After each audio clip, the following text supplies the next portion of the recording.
ఆదికాండము 21వ అధ్యాయము. యెహోవా తాను చెప్పిన ప్రకారము శారాను దర్శించెను. యెహోవా తానిచ్చిన మాట చొప్పున శారాను గూర్చి చేసెను. ఎట్లనగా దేవుడు అబ్రాహాముతో చెప్పిన నిర్ణయ కాలములో శారా గర్భవతి అయి అతని ముసలితనమందు అతనికి కుమారుని కనెను.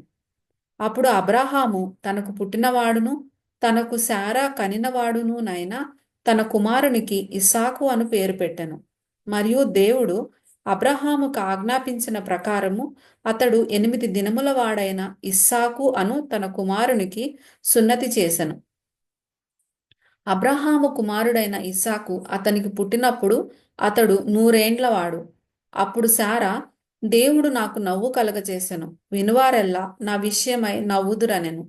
మరియు శారా పిల్లలకు స్తన్యమిచ్చునని ఎవరు అబ్రాహాముతో చెప్పును? నేను అతని ముసలితనమందు కుమారుని కంటిని గదా అనెను. ఆ పిల్లవాడు పెరిగి పాలు విడిచెను. ఇస్సాకు పాలు విడిచిన దినమందు అబ్రాహాము గొప్ప విందు చేసెను. అప్పుడు అబ్రాహామునకు ఐగుప్తీయురాలైన హాగరు కనిన కుమారుడు పరిహసించుట శారా చూసి, ఈ దాసిని దీని కుమారుని వెళ్ళగొట్టుము. ఈ దాసి కుమారుడు నా కుమారుడైన ఇస్సాకుతో వారసుడై ఉండడని అబ్రాహాముతో అనెను. అతని కుమారుని బట్టి ఆ మాట అబ్రాహామునకు మిక్కిలి దుఃఖము కలగచేసెను. అయితే దేవుడు, ఈ చిన్నవాని బట్టియు నీ దాసిని బట్టియు నీవు దుఃఖపడవద్దు. శారా నీతో చెప్పు ప్రతి విషయంలో ఆమె మాట వినుము. ఇస్సాకు వలన అయినదియే నీ సంతానమనబడును. అయినను ఈ దాసి కుమారుడును నీ సంతానమే గనుక అతని కూడా ఒక జనముగా చేసేదనని అబ్రాహాముతో చెప్పెను. కాబట్టి తెల్లవారినప్పుడు అబ్రాహాము లేచి ఆహారమును నీళ్ల తిత్తిని తీసుకొని ఆ పిల్లవానితో కూడా హాగరునకు అప్పగించి ఆమె భుజము మీద వాటిని పెట్టి ఆమెను పంపివేశెను. ఆమె వెళ్లి బెయేర్షెబా అరణ్యంలో ఇటు అటు తిరుగుచుండెను.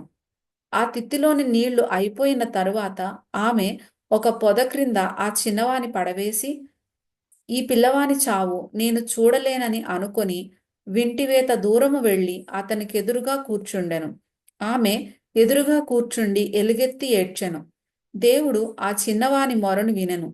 అప్పుడు దేవుని దూత ఆకాశము నుండి హాగరును పిలిచి, హాగరు, నీకేమి వచ్చినది? భయపడకుము. ఆ చిన్నవాడున్న చోట దేవుడు వాని స్వరము వినియున్నాడు.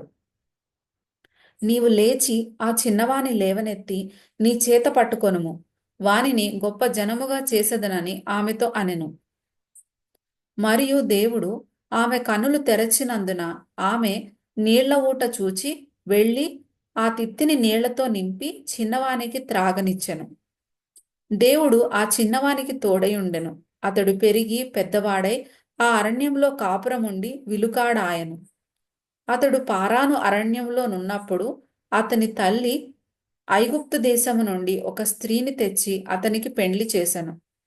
ఆ కాలమందు అబీమెలెకును అతని సేనాధిపతి అయిన ఫీకోలును అబ్రాహాముతో మాటలాడి, నీవు చేయు పనులన్నిటిలోనూ దేవుడు నీకు తోడయున్నాడు గనుక నీవు నన్నైనను నా పుత్ర పౌత్రాదులనైనను వంచింపక నేను నీకు చేసిన ఉపకారము చొప్పున నాకును నీవు పరదేశివయున్న ఈ దేశమునకును చేసదనని దేవుని పేరట ఇక్కడ నాతో ప్రమాణము చేయమని చెప్పెను.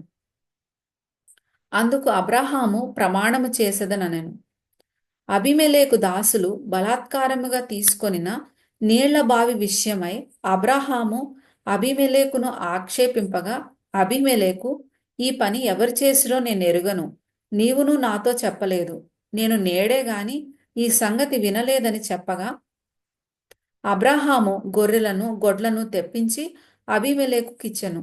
వారిద్దరూ ఇట్లు ఒక నిబంధన చేసుకొనిరి. తరువాత అబ్రాహాము తన గొర్రెల మందలో నుండి 7 పెంటి పిల్లలను వేరుగా ఉంచెను గనుక అబీమెలెకు అబ్రాహాముతో, నీవు వేరుగా ఉంచిన ఈ 7 గొర్రె పిల్లలు ఎందుకని అడిగెను. అందుకతడు, నేనే ఈ బావిని త్రవ్వించినందుకు నాకు సాక్ష్యార్థముగా ఈ 7 గొర్రె పిల్లలను నీవు నా చేత పుచ్చుకొనవలెనని చెప్పెను. అక్కడ వారిద్దరూ అట్లు ప్రమాణము చేసుకొనినందున ఆ చోటు బెయేర్షెబా అనబడెను. బెయేర్షెబాలో వారు అలాగ ఒక నిబంధన చేసుకొనిన తరువాత అబీమెలెకు లేచి తన సేనాధిపతి అయిన ఫీకోలుతో ఫిలిష్తీయుల దేశమునకు తిరిగి వెళ్ళెను. అబ్రాహాము బెయేర్షెబాలో ఒక పిచుల వృక్షము నాటి అక్కడ నిత్యదేవుడైన యెహోవా పేరట ప్రార్థన చేసెను. అబ్రాహాము ఫిలిష్తీయుల దేశములో అనేక దినములు పరదేశిగా ఉండెను.